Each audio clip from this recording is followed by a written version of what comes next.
Lundi 11 mai 2020, mesdames, messieurs, bonjour et bienvenue à ce nouveau rendez-vous journal en français. Les titres d'abord.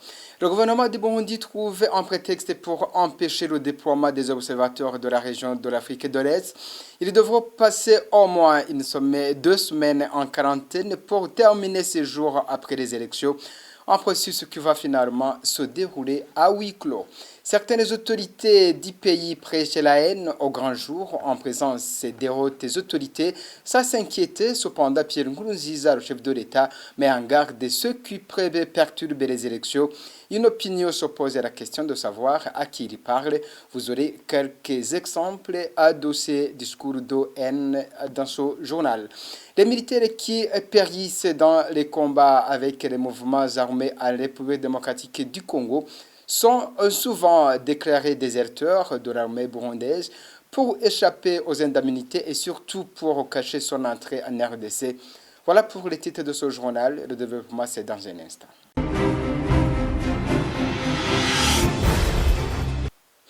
Rebonjour, de qui Pierre Nkurunziza parle-t-il? C'est une question que nombre d'observateurs s'opposent de par ses avertissements. Le dernier en date étant celui de ce week-end, alors qu'il accompagnait son poulain Évariste Ndayishimiye en campagne. Le président de la République dit que celui qui osera perturber les élections sera face à Dieu. L'on sait déjà que le nom du parti CNL et de son leader Agathon Rwasa reviennent sans cesse dans les discours de nombreuses autorités pour avoir appelé ses partisans à ne plus se laisser faire s'ils sont attaqués, traitant son appel d'insurrection.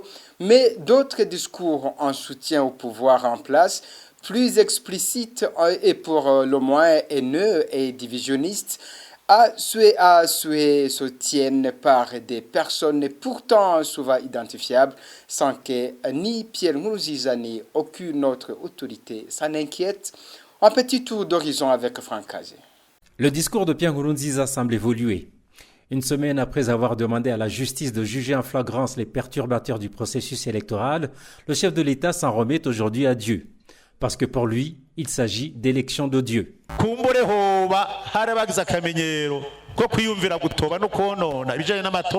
Peut-être qu'il y en a qui ont fait de leur habitude le fait de troubler les élections. S'ils l'ont fait dans le passé, je voudrais leur dire une bonne fois pour toutes. Quiconque veut se mettre en travers de ces élections va affronter Dieu Tout-Puissant. Dieu m'est témoin. Et les élections se passeront très bien. Ce sont des élections à travers lesquelles Dieu va donner une victoire aux Burundais sur tous nos ennemis, où qu'ils soient dans le monde. Les avertissements de Pierre Nkurunziza sont intervenus après que le porte-parole de la police ait qualifié l'appel de Rwasa Agathon à ses militants de subversifs. Plus de 200 militants du CNL ont ensuite été arrêtés et emprisonnés. Pourtant, Agathon Rwasa avait juste demandé aux siens de se défendre. Étonnamment, d'autres discours d'une violence extrême circulent sans que leurs auteurs soient inquiétés. Cette fois, on va les égorger. Qu'ils osent dire que les élections étaient truquées. En 2015, on les a épargnés. Ce sont les Tutsis qui étaient derrière 2015. Qu'ils osent seulement de contester les résultats. Il faudra que Rwasa ait fui par derrière et s'enfuit dans les montagnes de Nyambouye. Maintenant, on est décidé, on est bien armé. Qu'ils le disent à leur maman, qu'ils n'osent même pas mettre un bébé dans la rue. On n'épargnera même pas les femmes enceintes.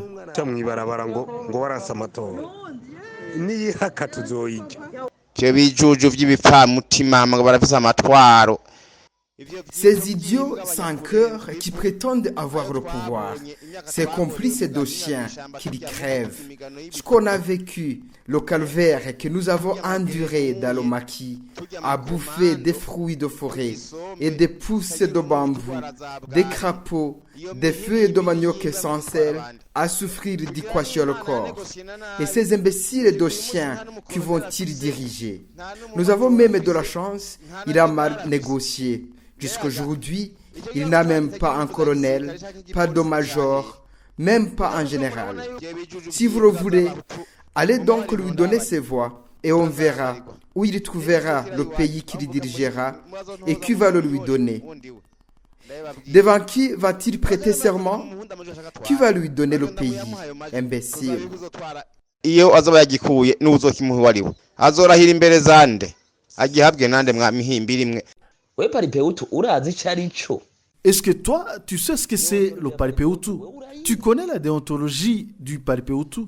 Quand Gahutu Remi a lancé le mouvement, n'est-ce pas vous les Tutsis qui l'avez tué en Tanzanie? Vous n'avez même pas de cœur. Cet amour que vous avez pour Gwassa, avec toutes les bombes que vous lui avez lancées, c'est quel type d'amour? Comme c'est un imbécile qui se tient là, comme une vache ou un gros cochon, qu'on caresse en croyant que c'est de l'amour.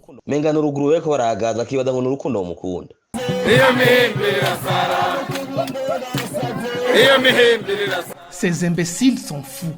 Qu'ils attendent d'abord 500 ans et d'autres 500 ans. Ils ont eu assez. C'est fou d'imbéciles. Ces imbéciles sont fous. La rédaction de Télé-Renaissance a pu identifier certains des auteurs de ces discours et chants de haine. Le lieutenant-colonel Habimana Etienne, natif de Gahombo en province Kayanza, ou encore rédempteur Gahitira, troisième sur la liste de députation à Muyinga. Il est également représentant des coopératives d'épargne et de crédit Copec Dongozi. Parfois, ces discours se tiennent en présence même de Pierre Nkurunziza. Le rédempteur Gahitira était parmi ceux qui dansaient dans cette vidéo de Muyinga avec Kelezi Mbonerakure. Le gouvernement burundais refuse le déploiement de la mission d'observation électorale de la communauté de l'Afrique de l'Est, la seule qui avait été invitée par Gitega après son refus catégorique d'observateur de l'ONU et de l'Union européenne, ce qui fait que le scrutin du 20 mai risque de se tenir à huis clos. Aucune mission d'observateur en provenance de l'étranger, même certains participants dans cette course électorale dénoncent déjà une commission électorale non indépendante. Thierry Bigrindavi pour les détails. Le jour J-8 pour la triple élection au Burundi. Plus ce rendez-vous approche, plus nombreuses sont les preuves que le pouvoir de Gitega ne ménage aucun effort pour que ces prochaines élections se tiennent à huis clos et ne reflètent en aucune façon la volonté des électeurs. Le gouvernement du Burundi, à l'intermédiaire du ministre chargé des relations avec l'EAC, dans une lettre au secrétariat général de cette organisation du 8 mars, a annoncé que toute équipe d'observateurs en provenance de l'étranger doit obligatoirement être confinée durant 14 jours dans l'intention de faire face à la pandémie de coronavirus. Même si la mission d'observation électorale était déployée ce jour, elle ne serait pas capable de s'acquitter de sa mission car elle se retirait de la quarantaine le 22 mai, 2 jours après le jour du scrutin. Le gouvernement du Burundi semble avoir fait volte-face car c'est Gitega qui avait invité l'organisation est-africaine à envoyer une mission d'observation électorale. Par contre, le gouvernement du Burundi avait catégoriquement refusé la présence d'observateurs de l'ONU et de l'Union européenne sur son territoire le jour du scrutin. Les observateurs de l'Église catholique et de la société civile ne seront pas là non plus. Du côté de ceux qui battent campagne aussi, il y a ceux qui dénoncent une commission électorale à la solde du parti au pouvoir. La coalition Kira Burundi accuse la CENI de quelques manquements, entre autres son incapacité à rendre public le fichier électoral. La commission électorale devrait rendre public les fichiers électoraux parce que cette CENI ne travaille pas dans la transparence. C'est notre première requête. Notre deuxième inquiétude, c'est notre constat que la commission électorale et l'administration appliquent du 2 poids 2 mesures pour les fautes commises par les différentes formations dans la campagne électorale. Une autre préoccupation pour nous, paraît-il que ceux qui sont en train d'être nommés comme membres du bureau de vote sont tous du parti CNDD-FDD.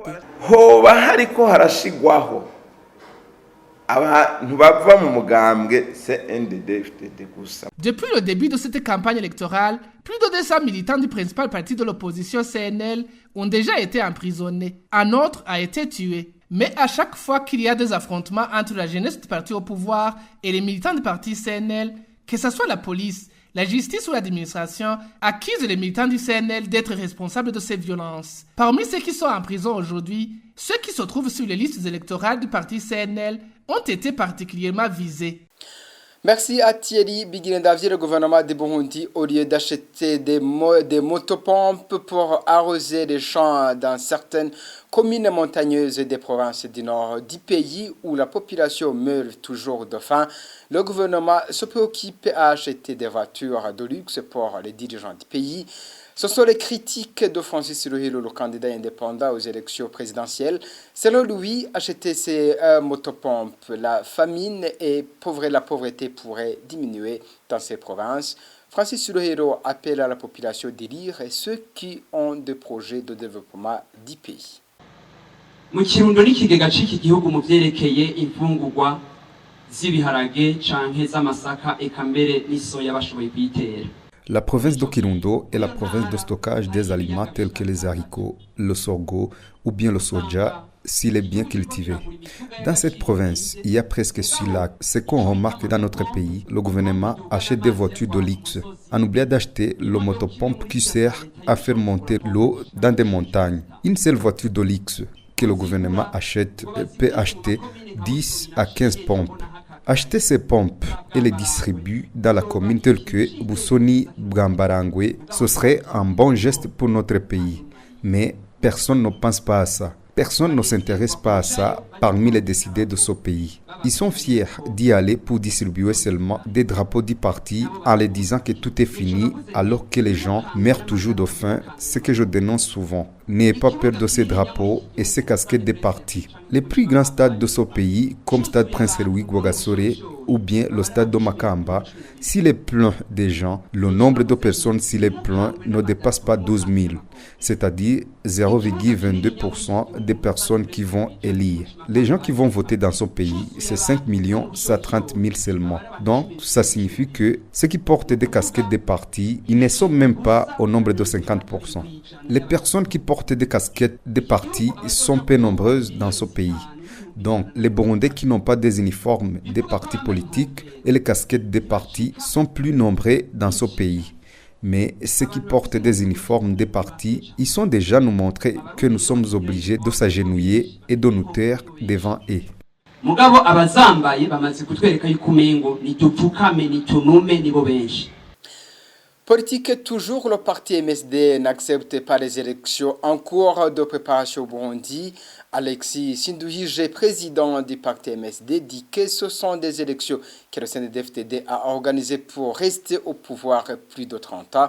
Alexis Sinduhije demande à tous les militants du parti MSD et à tous les Burundais de ne pas accepter les résultats de ces élections. Suivez. Matora mu mugambwe MSD ntituyemera na gatoyi n'amatora mu bisanzwe CNDD-FDD yiteguriye. Le parti MSD n'accepte pas ces élections. Ce sont les élections que le parti CNDD-FDD a organisées pour rester au pouvoir plus de 30 ans. Et on ne peut pas accepter ça. Même s'ils vont nous tuer, nous faire fuir ou s'ils continuent à nous emprisonner, on ne va pas arrêter à lutter contre la mauvaise gouvernance du parti CNDD jusqu'à ce qu'il quitte le pouvoir. On ne va pas arrêter ce travail. Il y a les soldats, les militants du parti CNDD-FDD et les Imbonerakure. Qu'est-ce qu'ils font? Ils tuent, ils volent, ils font fuir la population. Ils ne font que ça. Donc, on doit lutter contre cette gouvernance. C'est pourquoi je voulais demander 2 choses pour les militants du parti MSD et les Burundais. Premièrement, tous les militants du parti MSD, on vous demande de ne pas aller dans ces élections, de ne pas voter. Mais s'ils viennent vous torturer ou vous faire peur pour aller voter, dans ce cas, vous n'aurez pas le choix. Deuxièmement, on demande à tous les Burundais et à tous les MSD de ne pas accepter ces résultats. Turararitse abarundi bose n'aba MSD bose ko ibizova muri aya matora bohaguruka bakavyanga. Nous poursuivons notre journal et certains militaires parmi ceux qui sont rentrés de la mission à République démocratique du Congo il y a une semaine sont en mauvaise santé selon des sources militaires. 8 parmi eux sont connus qu'ils ont péri dans ces combats, qu'ils les ont opposés avec les groupes armés qu'ils n'ont pas pu identifier. Ils ont été enterrés sur le champ de bataille. Notre témoin déplore que les familles des victimes ne soient pas informées de la situation de leur. Clémentine Kanyamoneza pour plus de détails. Ils sont arrivés dans des groupes différents comme ils s'étaient introduits en République démocratique du Congo. Le dernier groupe est arrivé dans la forêt de Lukoko dans la matinée du 3 mai 2020.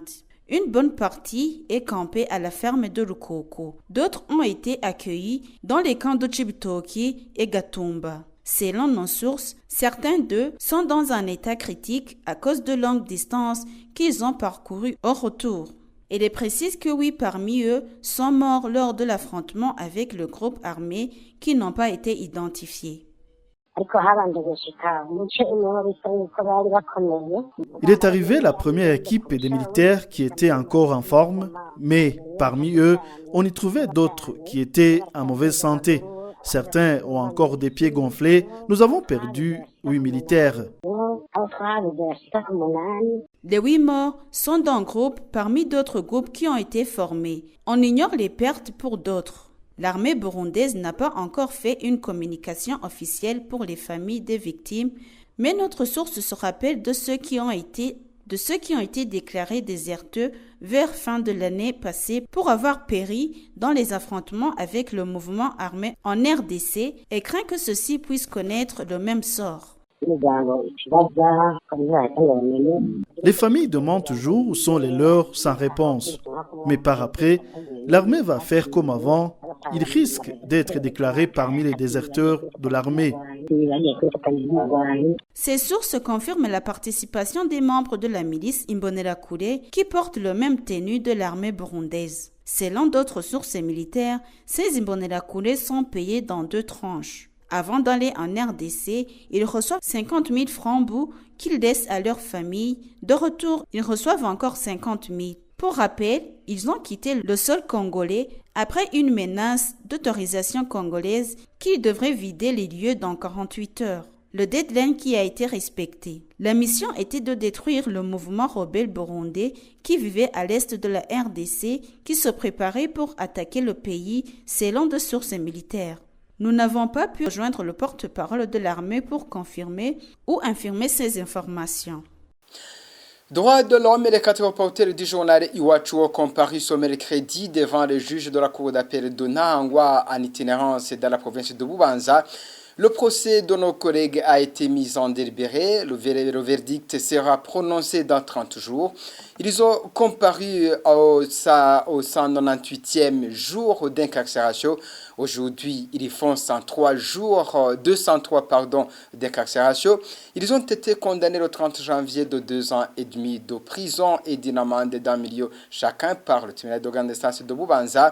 Le siège était constitué de Parfait Mouvouni comme son président et Witonzeri et Kaneza Clarisse en même temps la présidente de grande instance de Bubanza. Le substitut du procureur à Bubanza, Nabike de Jean-Marie Vianney, avait requis une peine d'emprisonnement de 15 ans.